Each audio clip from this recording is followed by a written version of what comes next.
I was surprised he was appointed. I was surprised, frankly, that Biden put him in and extended him, but they did. So, no, we're not planning on doing anything. We're very concerned.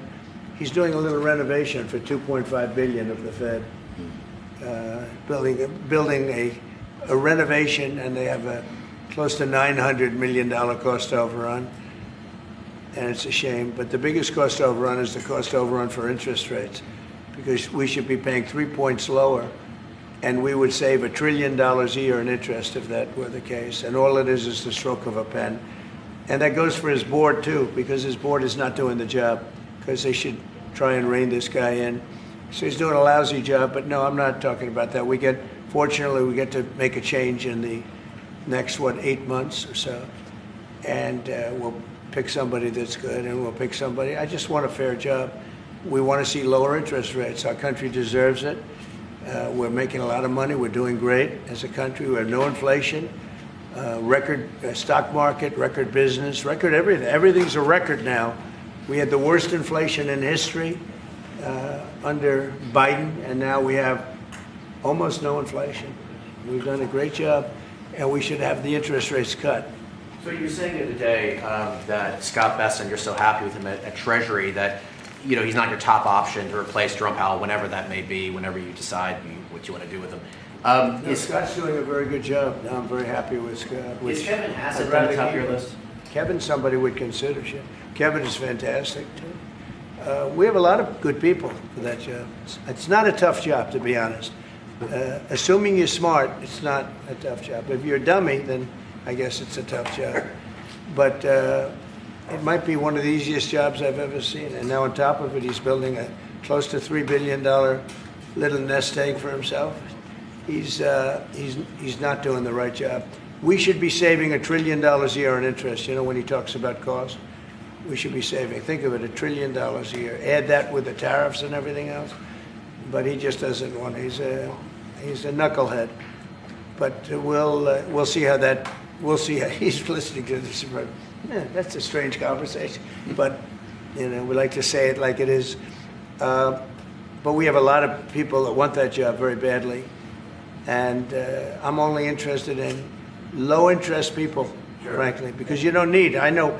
So they had the 71 different economists and people experts that they picked about a month ago. I was the only one, along with one person from maybe the Wharton School of Finance. The two of us got it right. 69 people, including Powell, got it wrong. And he wants to hire thousands of new people to help him decide where we're going in the future. It only takes one good mind. It doesn't take 5,000 good minds. So they're expanding the Fed. It's the dumbest thing I've heard of. But it's very autonomous. Just to follow up on that, sir, are you completely ruling out the idea of firing Jerome Powell? I don't rule out anything, but I think it's highly unlikely, unless he has to leave for fraud. I mean, it's possible there's fraud involved with the $2.7 billion renovation. This is a renovation. How do you spend $2.7 billion? And he didn't have proper clearance, et cetera, et cetera. So that's going on. So there could be something to that, but I think he's not doing a good job. He's got a very easy job to do. You know what he has to do? Lower interest rates. Have you drafted a letter to send to PayPal if you decide that you are going to fire him? Have you drafted a letter? No, I haven't drafted a letter. So you didn't show a letter to Republican lawmakers last night? No, I talked about the concept of fire him. I said, what do you think? Almost every one of them said I should. But I'm more conservative than they are. Mr. President, No, we talked about it. In fact, we had 11 of the 12 people here yesterday, for a very big bill having to do with crypto, et cetera, and other things. And all of the votes are going with us, every single vote. But during the conversation, when we were talking about it, I asked, what would you do about that? They all said would fire him. Mr. President. Mr. President. Thank you for taking the question, sir. You were in Pennsylvania yesterday. Yes. $92 billion worth of investments. One of those jumped out, though, $15 billion in Homer City to build the largest natural gas power plant ever. I was at the rally where you told Homer City residents that you would not forget them when the biggest coal plant in Pennsylvania closed down. You delivered for them yesterday. What message do you have for those residents? Well, I'm happy. Homer City, I was there and I said, I'm going to produce something, I don't know what, because they had shut down this massive coal plant, one of the biggest in the country. And it was just purchased by the gentleman that you met yesterday, very substantial man. I don't know if he's maybe not as substantial as you, I'm not sure. But he's pretty substantial, you know who I'm talking about. And they're going to spend billions of dollars on rebuilding it, and it's going to be the largest plant of its kind in the world, I believe, actually in the world. And it's going to be great. So we really fulfilled that promise to Homer City. But it's to Pennsylvania, basically. I won Pennsylvania, and very conclusively won Pennsylvania. So I owe them a big debt of gratitude. But thank you for bringing that up. We raised 92. It's actually going over 100. So it'll be over $100 billion to be invested in Pennsylvania. It was Pennsylvania Energy Project. So we had everybody was there. Larry Fink was there. I mean, everybody was there and done a great job. The senator did a great job. And we were very proud. That was a great meeting yesterday. Thank you very much. Mr. President, actually for each of you, so for the Crown Prince, are you planning on taking any of the Patriot missiles that you're going to receive from the United States and divert those to help Ukraine? We have no current plans, as we have an operational requirement inside Bahrain to keep them there for the present time. He's got plenty of them, too. And Mr. President, on the fentanyl bill, They're wonderful. They're wonderful pieces of kit. They work very well. American technology is the best. Yep. and on the fentanyl bill that you're That's signing. maybe the most important part of this. He has his choice of everything, and we make the best military equipment by far in the Bar world. none. There's nothing close, right? Bar none. Yeah, thank you. And on the fentanyl bill that you're signing today, do you hope that that's going to restart law enforcement cooperation with China on getting the fentanyl? Yeah, I think China's been helping out. I mean, it's been a terrible situation for many years with fentanyl, but since I came here, we're talking to them, and they're making big steps. They're also, as you know, being penalized. You know that, right? They're being penalized with tariffs because of the fentanyl, but they want to do something. We'll see what happens. Mr. President, I know. Please. Thank you, Mr. President. An American from Tampa was beaten to death. He was killed by Israeli settlers in the West Bank. His family has been calling on you to help prosecute his killers. Are you going to do that? An American from Tampa? Yeah, your first sentence is really, go ahead. Okay, an American citizen from Tampa, Florida, has been killed in the West Bank. His family has been asking on you to prosecute him. Are you going to help finding his Yeah, killers? well, so first of all, have you seen yesterday, Ambassador Huckabee has asked the Israelis to conduct an investigation. We want to get all the information about who was involved. We protect all American citizens anywhere in the world, especially if they're unjustly murdered or killed. So we're gathering more information, but I hope you saw yesterday Ambassador Huckabee in Israel asked the Israeli authorities to produce an investigation and concrete information about who was responsible for his murder. They're reporting that tomorrow. We have a meeting on it. They're going to be reporting that to me. Can I ask the Crown Prince a Yeah. question, please? Do you think that the Gulf area now is more secure, and do you believe that a negotiation with Iran is necessary at this stage? Well, I definitely believe that the volatility of the situation has been reduced. And we didn't know where it was going to go on the Sunday. We were very glad when we found out on the Monday. Let me put it that way. And should the Iranians want to negotiate, I believe the ball's in their court. That is the true reality of where we stand today. They are the ones that stand to benefit from a negotiation. And they do. They want to negotiate. They want to negotiate badly. We're in no rush because, we said we could have made a deal. They should have made a deal. And then we bombed the hell out of their various places. We're in no rush, but if they want to negotiate, we're here. Yeah. Mr. President, I know you want to move past all this intrigue over the Epstein files, but I do want to ask you to clarify something you said this morning. You said this was all a hoax. Has your Attorney General told you this was a hoax? What evidence have you seen It's of not that? the Attorney General, no. I know it's a hoax. It's started by Democrats. It's been run by the Democrats for 4 years. You had Christopher Wray and these characters and Comey before him. And it's a bad group. It started, actually, look at the Steele dossier that turned out to be a total hoax. The 51 agents, the intelligence, so-called intelligence agents, it was a hoax. It's all been a big hoax. It's perpetrated by the Democrats. And some stupid Republicans and foolish Republicans fall into the net. And so they try and do the Democrats' work. The Democrats are good for nothing other than these hoaxes. They're bad for policy. They're bad for picking candidates that can get elected. Like in New York, we have a communist running. He may get elected too, actually, but he'll destroy the city. No, it's I call it the Epstein hoax. It takes a lot of time and effort. Instead of talking about the great achievements, we've had a great gentleman. Yesterday, as you know, went on CNBC and he made the statement that Trump may go down as the greatest president of all in the United States. And instead of talking about the things we've achieved, we've had tremendous achievement. They're wasting their time with a guy who obviously had some very serious problems, who died 3-4 years ago. I'd rather talk about the success we have with the economy, the best we've ever had, and all of the things we've done, including the Middle East. I mean, you see it. Instead, they want to talk about the Epstein hoax. And the sad part is it's people that are really doing the Democrats' work. They're stupid people. Yeah, go ahead.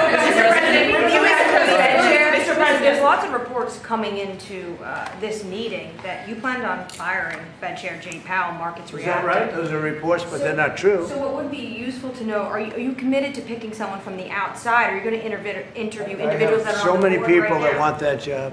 I have people that I've known a long time. They're calling me, begging for the job. You know what you need there? A smart person with common sense, but you need a very smart person for that job. I think it's one of the easiest jobs in government. You show up once a month and you make a statement about where the economy's going, and we're going to raise or lower interest rates. It's probably the easiest job I've ever seen. That's why I'm trying to figure, why does he want to expand and add more people? He's going to add more economists to tell him what to do. But the economists, I was right. All the economists were wrong. They admitted it. They admitted it this morning. Quiet. Go ahead. Mr. President, on Jerome Powell, you mentioned fraud in an earlier answer. Are you saying you want to investigate the Fed chair for fraud related to this renovation? Well, I think he's already under investigation. He spent far more money than he was supposed to on rebuilding. I didn't see him as being the kind of guy that would want to have parks, rooftop parks and everything else on top of buildings. But who wants to spend that money for the Fed? The Fed is supposed to sit there and say where interest rates are going and a couple of other very easy things to do. And he spent $2.5 billion. I think he's got some problems. Mr. President, thank you, sir. You also reported a monthly surplus in the month of June, $27 billion. $25 billion. A ton of money. With these new tariff rates coming into effect on August 1st, we're going to be bringing in even more tariff revenue specifically. How much revenue do you think we can consistently bring in from these tariffs, and how big of a game changer is this, not only for the economy, but also fiscal responsibility? Well, we're going to be bringing in, already we've brought in over $100 billion. We'll be bringing in hundreds of billions of dollars. And the tariffs really haven't kicked in that much other than automobiles and steel. August 1st is a big day. August 1st is when very substantial money comes into our country. We've made deals with a lot of great places, but we had one yesterday, that was announced. We have another one coming up, maybe with India. I don't know. We're in negotiation. When I send out a letter, that's a deal. In other words, that's a deal. They don't want to ever say that. Oh, how many deals have you made? The best deal we can make is to send out a letter. And the letter says that you'll pay 30%, 35%, 25%, 20%, in one case 50%, Brazil, and because what they're doing to their former president is disgraceful. I know the former president. He fought like hell for the people of Brazil, that I can tell you. And I believe he's an honest man. I think what they're doing to him is terrible. So, we have some pretty good deals to announce, but every time we send out a letter, that's a deal. The big one really is going to be on the 150 countries that we're really not negotiating with, and they're smaller. We don't do much business with them. Because you have a lot of countries, you have over 200 countries, and a lot of people don't know this, but we'll have well over 150 countries that we're just going to send a notice of payment out, and the notice of payment is going to say what the tariff, and it's all going to be the same for everyone, for that group. They don't, they're not big countries, and they don't do that much business. It's not like the ones that we've agreed with, like China, like Japan, where we're negotiating with them, but I think probably we'll live by the letter with Japan. We're very close to a deal with India where they open it up. Indonesia yesterday was, it wasn't an open country, now it is. And they have tremendous copper, quality copper, and probably the most copper. And we made a deal with Indonesia. We pay no tariff, 0, and we have total access to trade. That's a phenomenal deal for our companies. And we've agreed with them, as you know, on 19%. They pay 19%. And it's a good deal for them, and it's a good deal for us in that case. But we have a number of them coming up. But overall, we're doing well, and we're taking in a lot of money, a lot of money. We have the number one, we have the most oil of any country in the world, even more than them, which is hard to believe. But we have a little larger piece of land, right? We do, sir. But so. we're number one in the world in oil, and we're drilling, and today it hit $64 a barrel, which is great. And that'll help stop wars, actually. If you want to know the truth, it's going to help stop wars. And we hope to get it down a little bit more.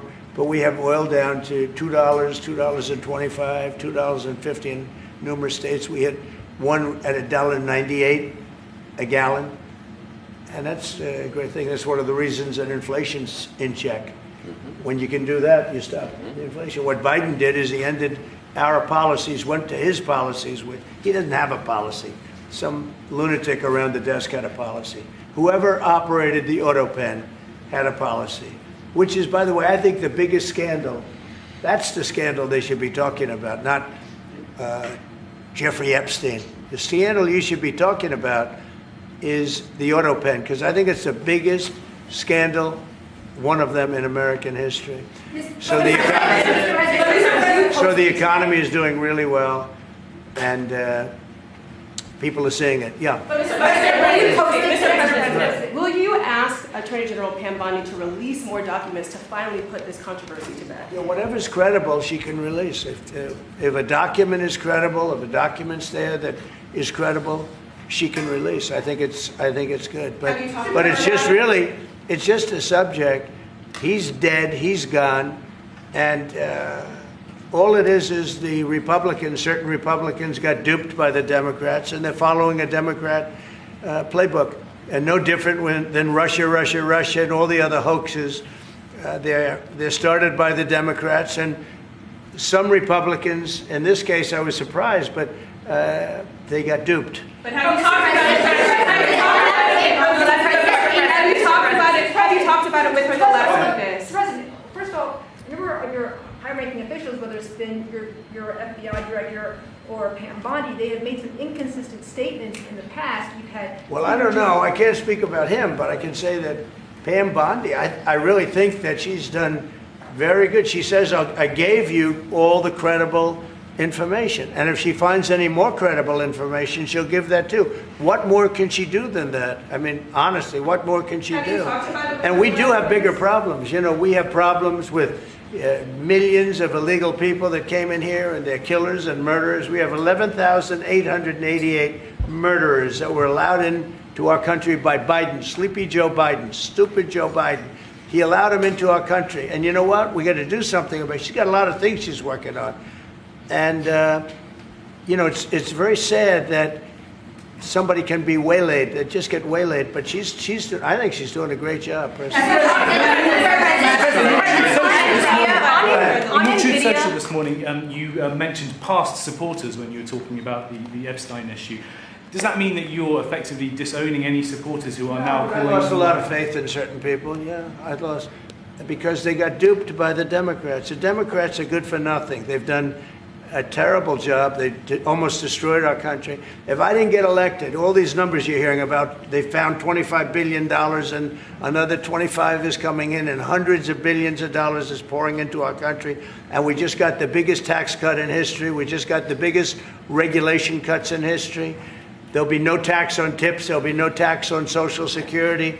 There'll be no tax on overtime. There'll be no tax on so many other things. You're allowed to deduct your interest from a car payment. That's never happened before.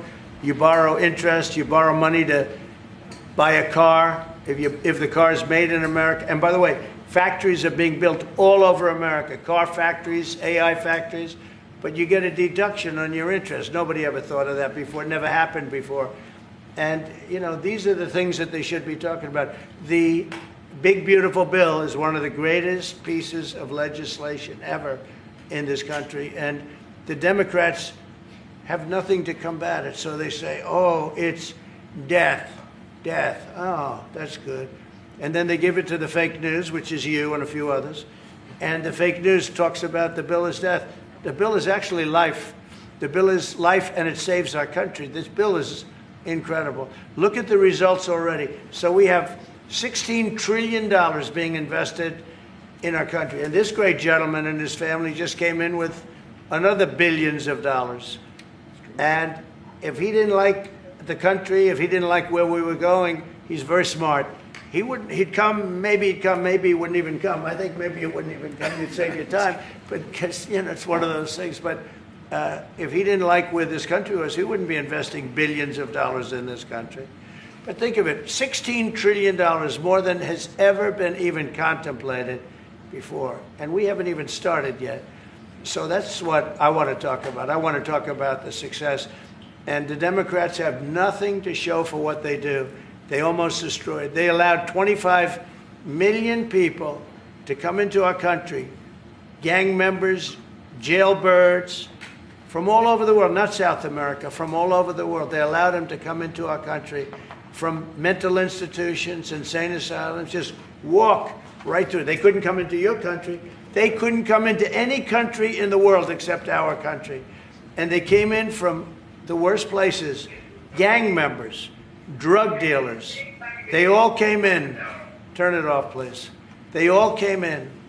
And I'm doing something about it. We have it under check right now. We got rid of a lot of the murderers already. Some of them we put in our prisons because they're so bad we don't want to take a chance in putting them in a foreign prison, have them come back. But we've done a great job. Our country's in great shape. We literally have the hottest country anywhere in the world right now. And it's true what the king said, what a lot of people said. We were a dead country. 1 year ago, we were a dead country. We were laughed at all over the world. We had Afghanistan with that horrible embarrassment, most embarrassing moment in the history of our country. Look what happened with Russia and Ukraine. That should have never happened. Look what happened with Israel. That would have never happened. Hamas had no money. Iran had no money. There was no money to do an attack like that. All these things that happened that wouldn't have happened if you had good leadership.